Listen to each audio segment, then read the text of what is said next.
You've been scrolling Zillow for months. You have the perfect home in your head, the gourmet kitchen, 3-car garage, and a quiet cul-de-sac location. But every time you go to a showing, something is missing. You are starting to feel like the perfect home does not exist. Well, I have a secret for you. It doesn't. Today we are talking about the most important skill in real estate that nobody's talking about except me, the art of compromise. Whether you're looking at a $400,000 home or a $2 million estate here in Southwest Washington, buying a home, like many other things in life, is a series of compromises. If you master this mindset, you will find the home you love much faster. And welcome back to the channel. I am Joseph Nelson, and I serve Southwest Washington and Northwest Oregon, by the way.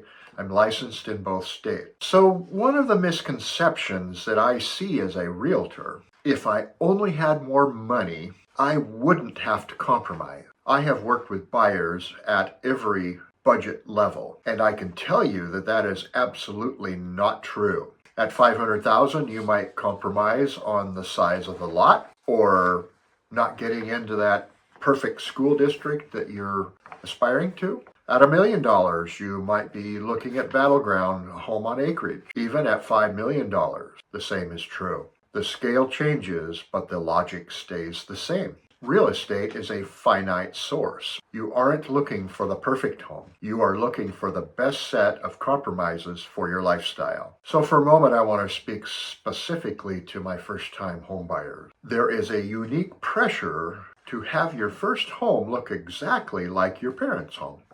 But we have to remember, buying your first home requires significantly more compromises than homes you'll buy later in life. Let's think about our parents. The home they stayed in is likely worlds away from what you remember as a teenager. They did not start with a finished basement and quartz countertops. In their day, it wasn't a requirement that every child have their own room. Sharing a room is the norm. Let's look at the past TV show, The Brady Bunch.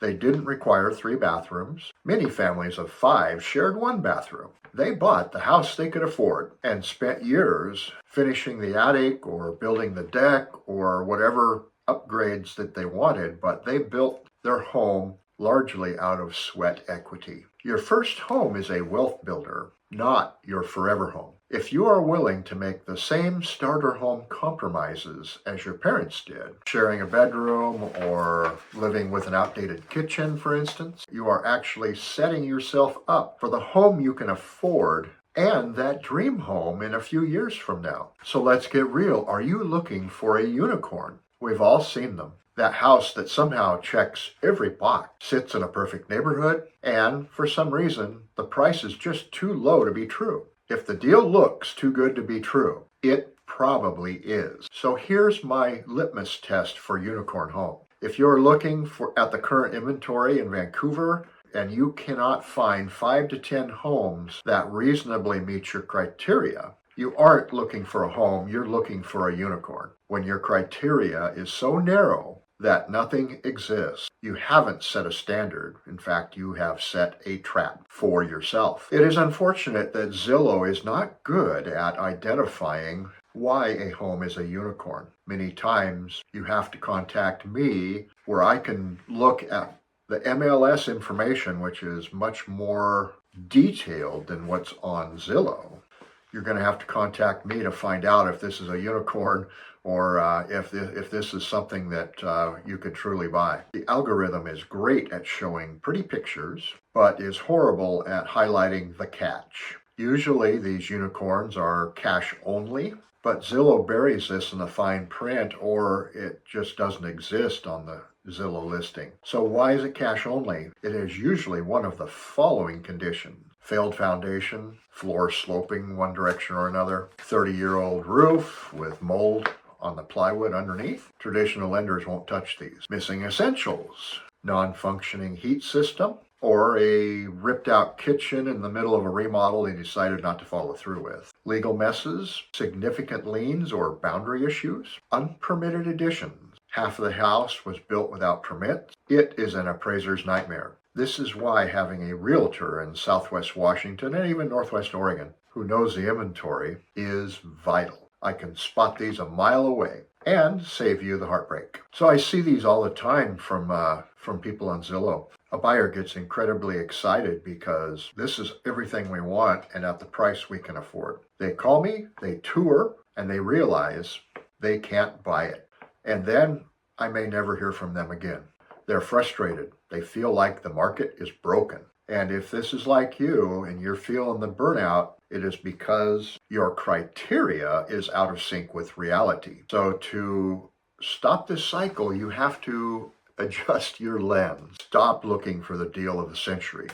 These deals are usually the homes everybody else is afraid of, or a common tactic by listing agents is to price them low, to fish for multiple offers. Many times these homes have 10 to 20 offers on them, and the price is going to push up way above what it was listed for. Broaden your search radius. If you cannot find 10 homes in a zip code, expand by another 5 miles. Ridgefield or Battleground, for instance, might have exactly what you're looking for. Or expand your boundary to Woodland, Kalama, Longview, Kelso. As we move north, the values get substantially better. So let's talk about the homes that it's smart to buy. Look at homes that are clean but dated. In other words, there's no structural issues, the roof is good, foundation is good, but it lacks pizzazz. If you're buying a home that's perfectly updated, you are paying for somebody else's taste when it has been remodeled. When it is dated, you are buying equity. You're not just relying on the market to appreciate 3 to 4% a year historically, but as you make improvements, you are increasing the value of the house, and I call that sweat equity. When I bought my first home for $48,000, we owned it for about 5 years, put a lot of sweat equity into it, nothing structural, just cosmetic and lifestyle improvements, and we sold it for $124,000. If we were just relying on market appreciation, we probably would have been looking at selling the home at $50,000 to $60,000 rather than $125,000. So let's talk about the strategy a little further. I tell my clients to aim for the 85% rule. If you find a house that's 85% of what you want, that's a win. The remaining 15% are compromises. Usually you have to choose 2 out of the 3: price, location, and condition. If the compromise is price, it's a little too expensive, and the payments will be too high, we have tools to fix that. I recently did a couple of videos on the 2-1% buy down available to reduce your interest rate the first year by 2% and the second year by 1%. And the strategy here is to refinance within 2 years into a 30-year fixed rate affordable mortgage. It's a way to get a lower interest rate today while the seller picks up the tab. It's a way to make the math work when the house itself is perfect. So in conclusion, searching for a home isn't about finding the one. It's about finding the home that allows you to live the life you want. If you're willing to be flexible on the cosmetic stuff to get the location you need, you're going to be a much happier homeowner. If you're thinking about moving to Southwest Washington, I would love to help you navigate these trade-offs. Subscribe to my channel. Check out some of my other videos on specific communities you might be interested in. Let's go find the 85% home that works for you. I'm Joseph Nelson, and I will see you on the next tour. Thank you.